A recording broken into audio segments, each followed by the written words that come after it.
Hi guys, yes, okay. Rather like last week's video, I'm running another get out of jail free card here, because if you don't like this video, blame Nick, yes. Now, Nick sent me, commented on a video from a couple of weeks ago, and he says, "Hi Andy, question and thanks. Firstly, thank you for your incredibly detailed videos. You're very welcome, Nick.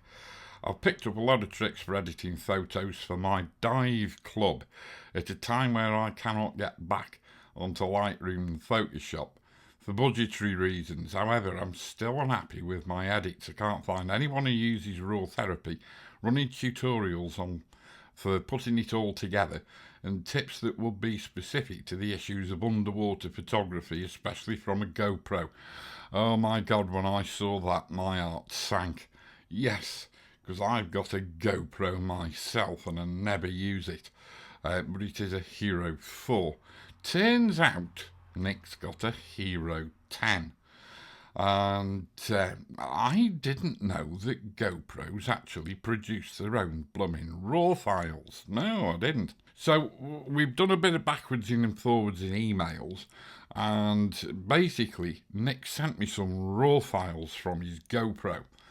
And the whole essence of this video is basically Nick asked me to come up with a very, very simple workflow that he could utilise for his dive pictures done on his GoPro Hero 10 Black that didn't involve obviously Lightroom and Photoshop but did involve Raw Therapee. And I think he's a teacher, so he gets a professional discount of certain things, and he can get a discount off Topaz DeNoiseAI and Topaz SharpenAI. So fundamentally, what I've been doing over the last week or so, when I've had the time, is to try and whittle down a workflow, because as I always say, there's more than one way to skin the old proverbial cat, and I'm just trying to find the most efficient one. And so we've done so. So Nick sent me some raw files off his GoPro, and we're not using Lightroom, so he straight away goes into Lightroom.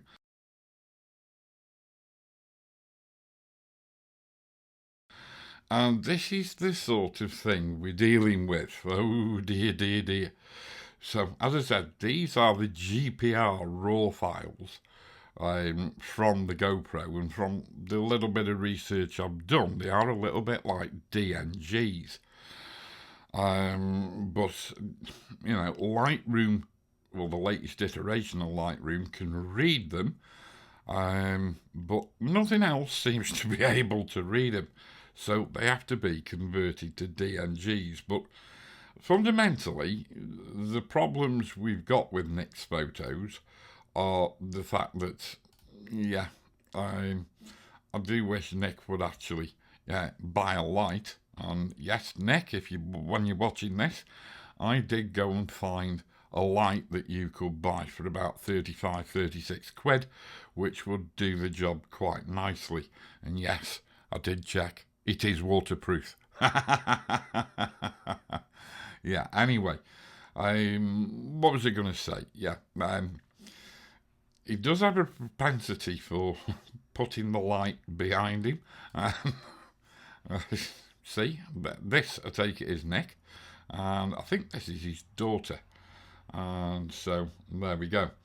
But you'll notice that wherever it is they're diving, you think it's noisy, and yes, you have got noisy images, but they're not quite as noisy as you'd think, because Lightroom's crappy adjustments, background adjustments, are making it look a little bit more obvious. And but there's such a lot of sediment in the water, and you also have to remember, I mean, I'm not a time-served aquanaut. Yeah, as far as I'm concerned, stuff that lives in water wants to eat you. so I have a tendency to keep out of it. But wherever you go, it's underwater. The minute you go more than a couple of feet underwater, you've virtually lost all the red light from your daylight. And the deeper you go, the worse it gets. So things take on this greeny blue cast. And so that's another reason you need to take a light down with you, because that gives you a close light source. And but a light is going to be difficult to use when you've got a lot of heavy sediment, because it's just going to light the sediment up. So it's a question of maybe having a very dim light to use as a fill light, because even half a stop of extra light on your subject can make a world of difference, especially when it comes to filling in shadows, etc. But placing yourself against the light is also very important. And also, when you get these algal blooms in water, everything turns green. I mean, this green in this image is virtually impossible to remove, plus the fact it's out of focus. So we won't be looking at that one, but when you look at this one here, you can tell you've got an awful lot of sediment in the water. And, I am quite surprised for a little GoPro, which, when you think about it, I'm actually going to shut Lightroom down.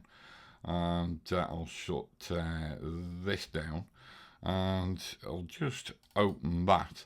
And this is just a little illustrative diagram. So here we got a full frame sensor out of the full frame 35mm format DSLR. And there we've got the sensor for GoPro, and they are, obviously this is actually a bit bigger than the sensor in a 35mm camera, but proportionally they are correct. And you can see how much smaller the GoPro sensor is. So anyway, there we go. So let's shut Photoshop down, because we certainly don't need that. And there we go. So I've got Nick's GPR files here.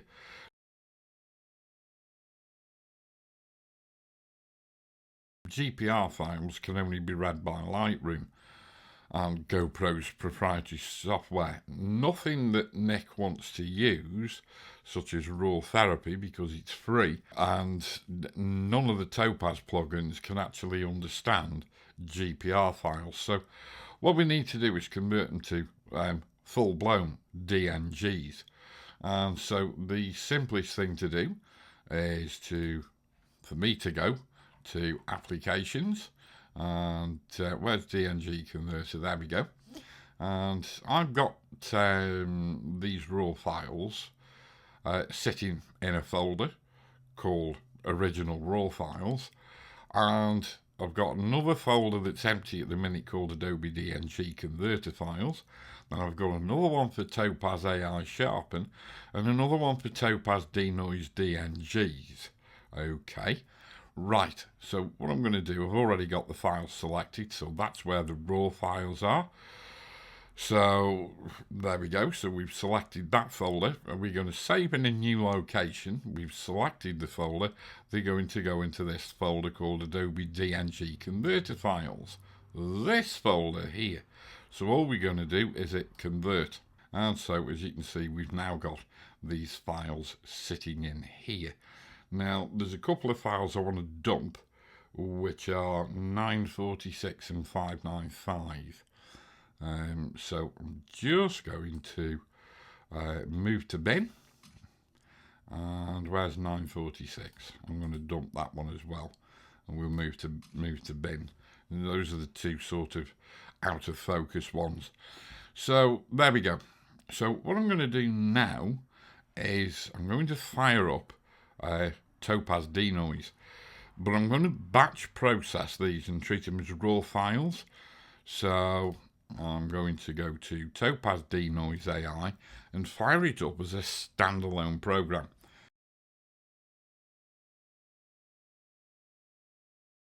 Because it can't work as a plugin for Raw Therapee, and of course Nick doesn't want to use Photoshop, so he is going to have to use it as a standalone program. So we've opened it up. Now we're going to go to Browse Images, and we're just going to click and click again, selecting them all, and just click Open. Alrighty, and we'll just wait for the first image to load up, and there it is. And you can just see it's just updating its processing settings. I've got it set on RAW, and we've got remove noise at 15 and enhance sharpness at 19, and that's not looking too bad. I mean, it really has cleaned the noise up in the background. We're losing a little bit of sharpness, so I might actually take the noise reduction down to 12 and just let that update. And there we go, and that's still looking good. And I might just go and add a little bit more of enhanced sharpness. I'm going to keep recover original detail and color noise reduction turned off.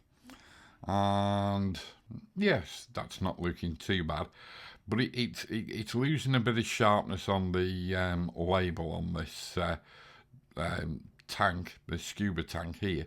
But what I'm going to do is I'm just going to go select all 5, or rather like that, and I'm going to wang them out in with all the same settings on, because nothing's too overdone here.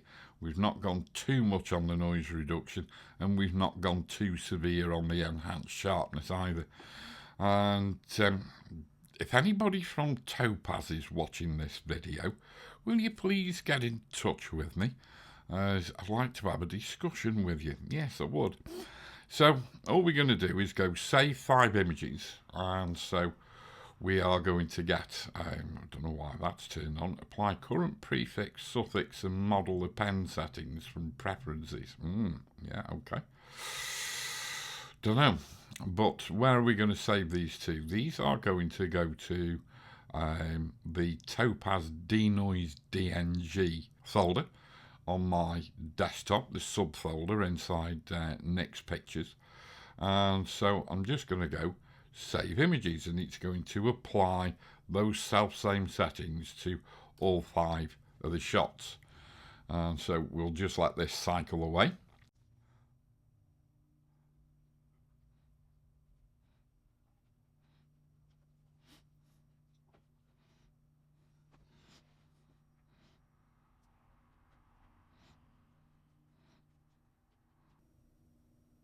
Okay, nearly done.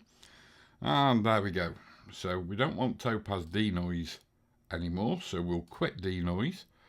And there we go. We can now see we've got all these 5 images here in the Topaz DeNoise DNG folder. Now what we're going to do is we're going to process them again inside Topaz AI Sharpen.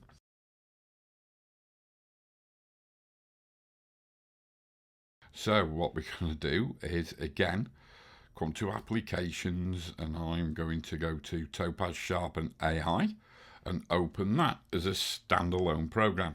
Okay, so now we'll go Browse Images, and we'll come back to the Adobe DNG Converter files, and we will click on the top one, Shift click on the bottom one, so we select them all and go Open. And here we go, and I am using the out of focus very noisy algorithm for this, and we've got a remove blur setting of 15 and a suppress noise setting of 11, and you can see that in this image, this label on top of this oxygen bottle and the embossed lettering on the actual, it's embossed into the actual metal of the cylinder, is looking an awful lot clearer, crisper and sharper.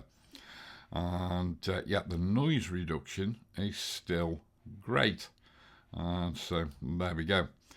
So I'm now going to go select all 5, and I'm going to do the same thing as I did before. I'm going to batch process them with the same settings. If you were going to be really, I was going to use the word pedantic about it, but that's not the right word. But if you were going to be really, really super careful, what you would do is actually go through each image one at a time and choose the best algorithm and settings for each individual picture. But that video would take an hour and a half to do. So all we're going to do is save 5 images, and we're going to preserve the source format. File name will come to custom. I'm going to suffix it with hyphen SharpenAI, and it's going to go to a custom directory, and the custom directory is Nick's GoPro Topaz AI Sharpen. And so we'll just click start, and we'll let this run, and this will actually go a little bit quicker than DeNoiseAI did. But anyway, I shall speed this clip up as well, and I shall see you at the end. Yes.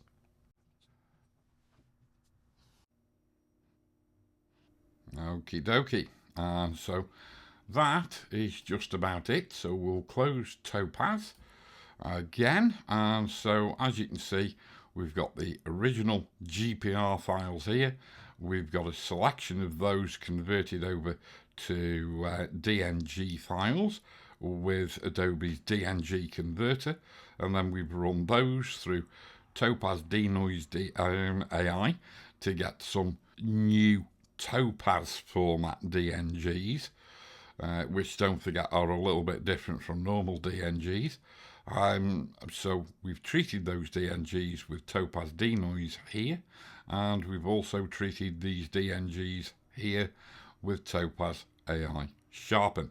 So that is the preparatory work finished. So we better head off over to Raw Therapee, and let's go and have a look at them.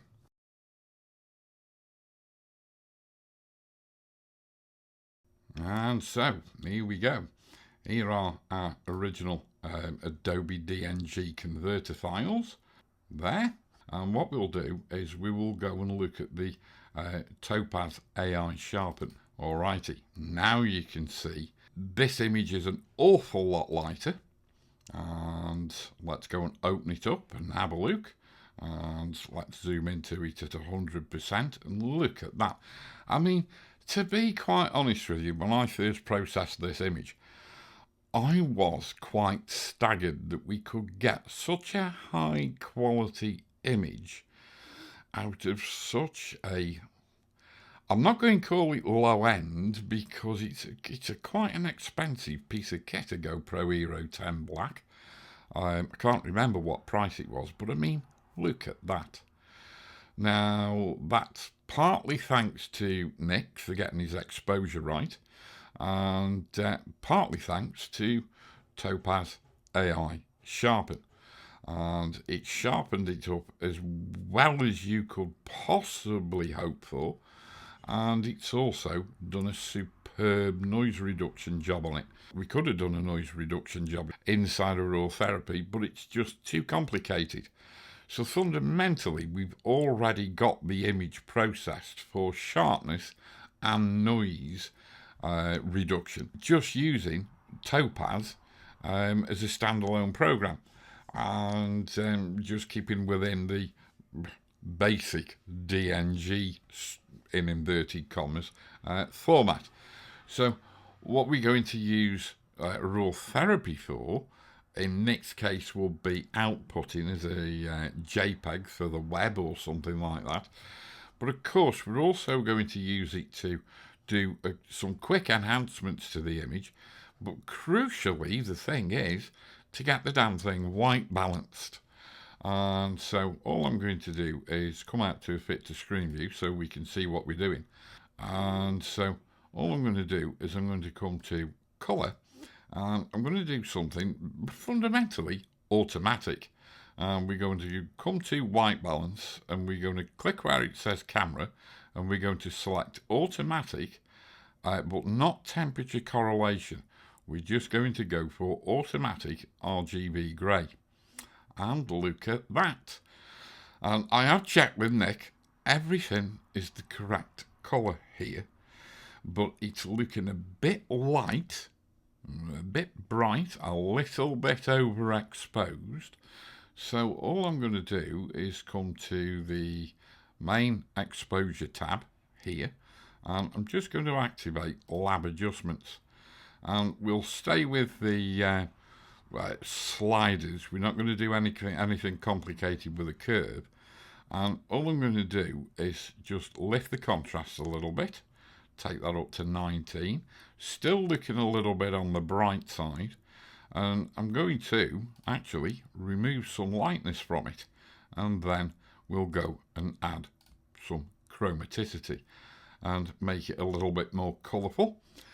We could come back to the colour tab and pull up the HSV equalizer and just go to saturation and go to the equalizer, and we could just lift up the saturation of the yellows a bit, rather like that. Okay, and that just enhances the colour of the, I don't know if they're in the sea or if they're in a quarry here, I'm not all that sure, but you know, I mean, what we've done is we brought out the yellows of the hoses from the what do you call these, regulators? I don't know if this is a regulator or if that's a regulator. You can tell I'm not a diver, can't you?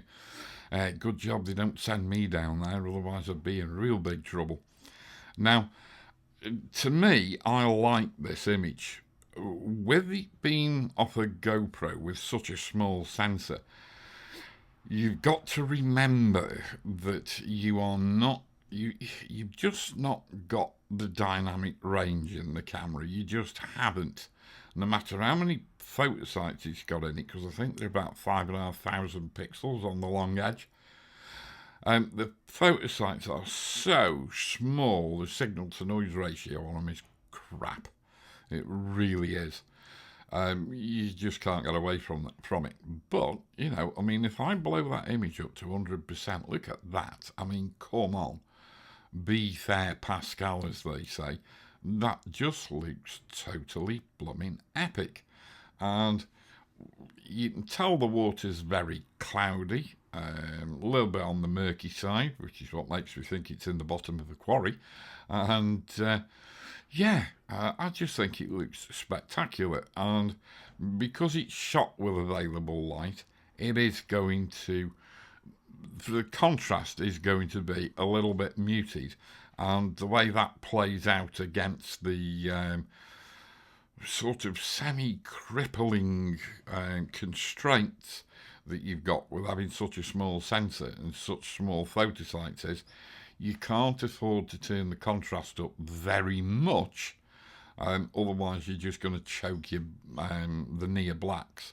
But what we could do is just try engaging soft light, and that just sort of adds a little bit of punch to things, and I actually think that image looks blooming spectacular. I'd be well pleased with that out of the GoPro, and I don't know about you, but so that is a simple workflow in Raw Therapee on a GPR file from a GoPro Hero 10 Black Edition that's been run through the Adobe DNG converter to convert it to a proper industry standard recognizable DNG, as opposed to the weird DNG type thing that a GPR file is.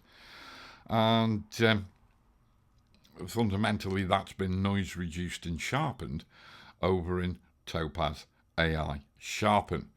And like I said, if anybody from Topaz is watching this, get in touch. And and if anybody from GoPro's watching this, send me a Hero 10 Black and I'll do an evaluation on it from a stills photography point of view. Yes, I will. You've got to try, haven't you? You don't get anywhere in this world if you don't ask. So there we go. Now, the funny thing is, not all of these DNG files or DNG conversions work very well.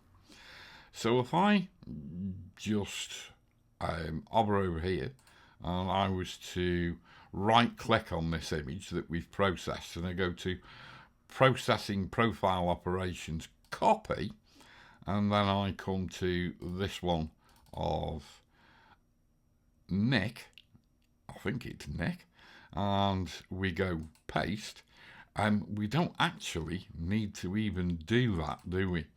If I just go paste and sort of get it right, can you see all this artifacting in the blacks, in the very, very dark corners or parts of the image?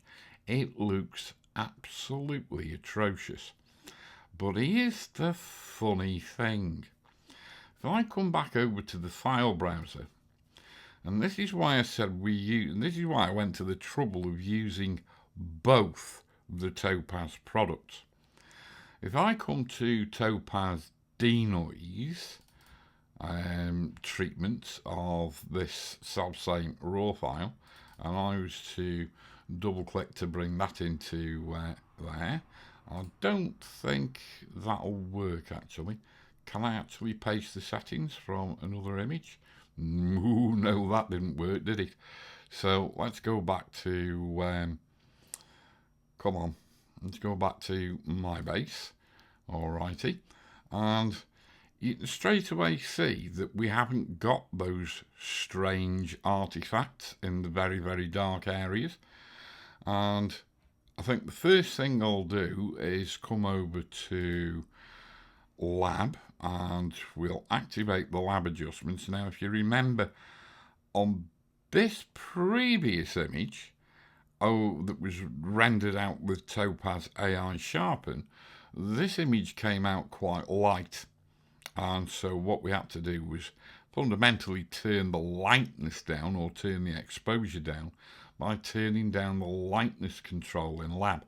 This is looking a little bit on the dark side, so what I'm going to do is turn it up. Okay, and you can still see that even turned up, I'm not generating, or Topaz DeNoiseAI hasn't generated those artifacts in these dark areas that Topaz AI Sharpen actually did generate. So now we've got a little bit of extra lightness in there. I can come over to colour, and let's go to camera, automatic, RGB grey, and there we go. It's come out a little bit saturated. Don't like that, so all I'm going to do is come back to camera, and then I'm just going to get my colour picker, and I'm going to come pick something that I know is grey. Notice I'm in a 2x2 colour picker, and if I actually zoom in a little bit, I'll know that Nick's regulator here, if that's what it is actually grey. So I can, with a 2x2 colour picker, just go and click there and zoom out again, and there is our correct colour. And right click and right click again to get rid of the colour picker, and yeah, there we go. Nick's out of focus. He's found a mirror. Yes, he has, but the GoPro doesn't seem to understand the laws of reflection, and it's not sort of doing a very good job on getting the reflection in focus. Weird that it's focused on the diver behind, which I find really strange.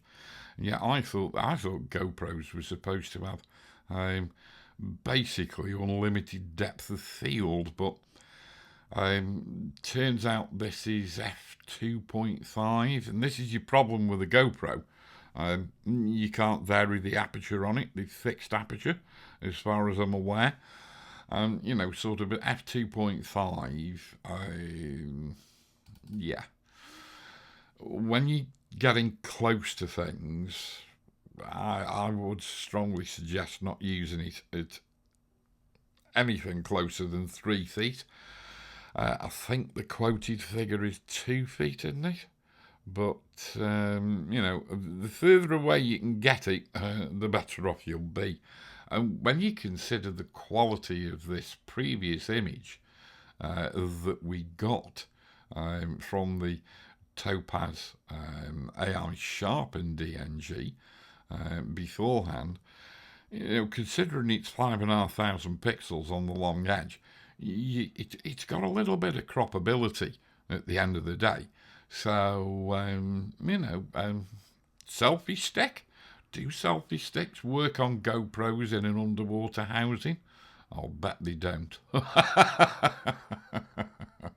Anyway, so there you go. I mean, it just goes to show you, you actually benefit more from having the images processed in both of the actual Topaz plugins than just one.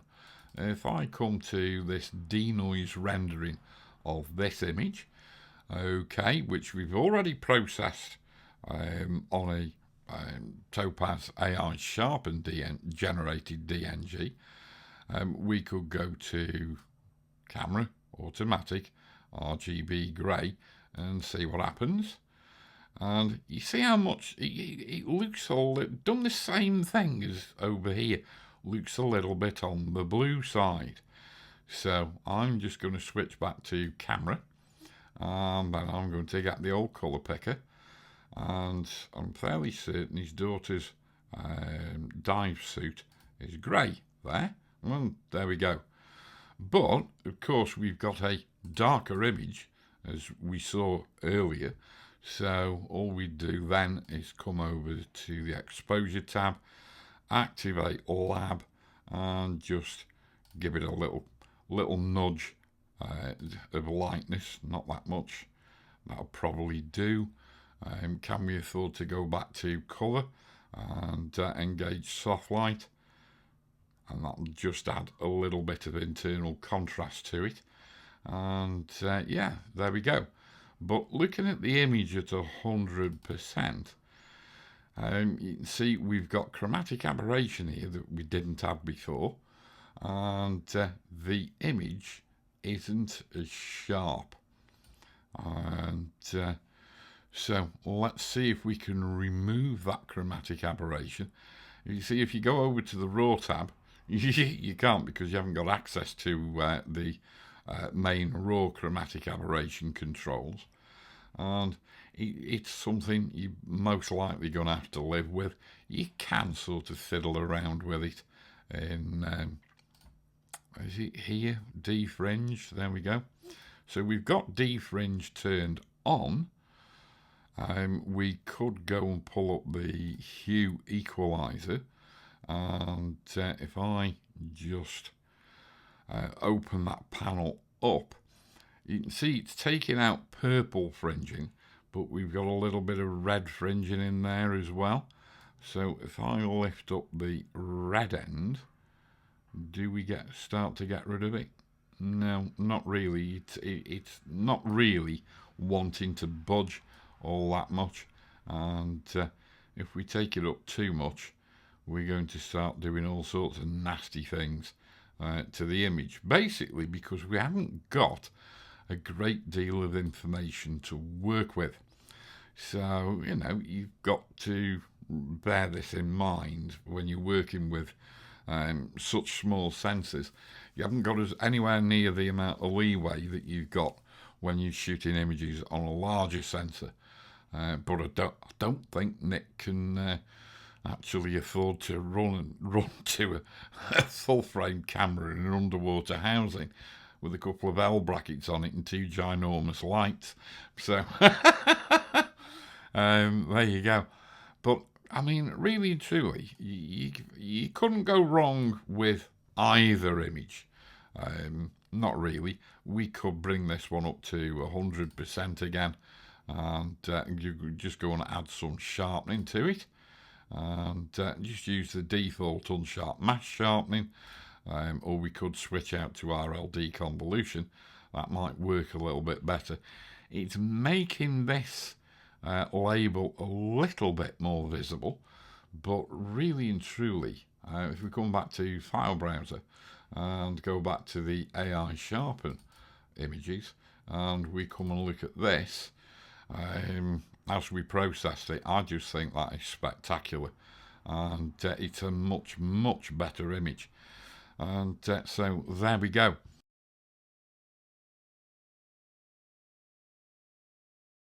All I was going to say was, I mean, if we were going to output this as a JPEG for the web, I mean, this would make a cracking print as is.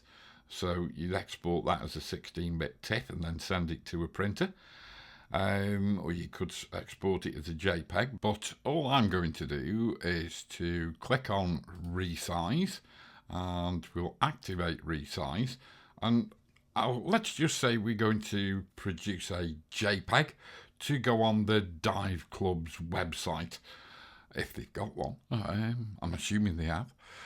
So all I'm going to do is switch from cropped area to full image, like that. And we will switch from, no we won't, we'll leave it at length source. I'm going to specify the long edge as the defining diameter, and we will go in at 1500 pixels on the long edge. We'll use post size sharpening. That's why I left it on lang sauce, because if I switch that to nearest neighbour, we can't use post resize sharpening. So we'll stick it back on lang sauce, and what we will do is we'll drop the contrast threshold from 15 down to about 8, and we will switch from RLD convolution to unsharp mask, keep it nice and simple. We'll leave the radius at 0.5. We'll leave the amount at 200, shall we? Or shall we take it up to, let's take it up to sort of just over 300. I'm just going to pull the sharpening out of the very darks, and it's ramped off to 0 right up on the highlights, but I'll just pull that down a little bit. And what we'll do is we'll activate halo control. We'll leave that at the default amount of 85. We just better go and check the output profile. So we'll change the output profile to, let's come all the way down to the bottom. I'm going to put it in the sRGB profile. You could just as easily, I suppose, put it in the RTV4 sRGB profile. But I'm just going to switch it out to sRGB. And then I'll send that over to the queue by coming down here and clicking the little double cog icon. And then we'll go to the queue. There's the image in the queue, so we'll hit the process queue button, and we'll just wait for that to export out to the desktop. There's an 8-bit JPEG at 100% quality, subsampling best quality. And let us just come over to Finder, and there it is on my desktop. I'll right click and I'll go open with Firefox, my internet browser, and there we go. Wouldn't that look just spectacular on the Dive Club website or the Dive Club blog? Yes, easy peasy. Bit of a different video, because I don't think anybody was expecting me to do a video on GoPro RAW files, but yeah, I will always do a video when people ask me for one specific. And so there we go. That's for Nick. That's processing his GPR files using Topaz DeNoiseAI, Topaz SharpenAI, and the superb free FOSS RAW processor, Raw Therapee. So until the next time, guys and girls, hope you found that useful, hope you found it interesting. Well, some of you might. Until the next time, stay safe, stay well, keep taking the pictures. Nick, get a bloody light, will you, mate? And stop backlighting yourself. Look where the light is when you're underwater, turn to face it, then take your own picture. And you'll be golden.